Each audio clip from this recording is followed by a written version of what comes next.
একটাই tips, America ডিগবাজি দিয়ে ঘুরে দাঁড়িয়েছে।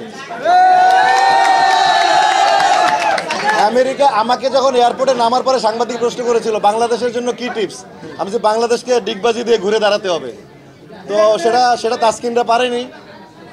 সেই জন্য এখন আমেরিকা ওইটা আমার টিপস সংগ্রহ করে আমেরিকা, আমার প্রথম ডিগবাজি আমেরিকা শুরু হয়েছিল, এরাও ডিগবাজি দিয়ে ঘুরে দাঁড়িয়ে এদের সেরাটা উপহার দিয়েছে, যার কারণে পাকিস্তান ধরাশায়ী, ৭১ সালের মতো ধরাশায়ী।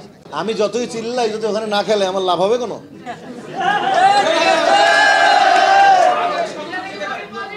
বাংলাদেশ তো যেতে পারতেছে না, তো ছোট ছোট টিমের সাথে হারতেছে। যে টিম দাঁড়িয়েছিল একসময় বাংলাদেশে, তো হতাশাজনক পারফরমেন্স সবার। দলের মধ্যে পলিটিক্সে ভরে গেছে, শিল্পী সমিতির মতো অবস্থা। তামিমের কুফল লাগছে কিনা বলবো না, তবে তামিমকে তো অবশ্যই দরকার ছিল। তামিমের মতো প্লেয়ার, অভিজ্ঞ প্লেয়ার দলে থাকলে ওপেনিংটা অনেক বেশি ভালো হতো। তামিমের এখনো দলে দেওয়ার অনেক কিছু ছিল, বেচারা যেভাবে বাদ পড়েছে, বেচারা থাকলে ভালো হতো। সাকিব ভাই নিঃসন্দেহে, সাকিব আল হাসান ভালো প্লেয়ার। আশা করি, বিশ্বাস নিয়ে তো বাংলাদেশ বাঁচি আমরা বিশ্বাসের জাতি, আশার জাতি। আমরা মনে করি কালকে ম্যাচটা ঘুরে দাঁড়াবে। কালকের ম্যাচের উপর ডিপেন্ড করবে বাংলাদেশ সামনে কি করবে না করবে। বিশ্বাস করি ডিগবাজির মতো দিয়ে, ডিগবাজি দিয়ে ঘুরে দাঁড়ায় যাবে।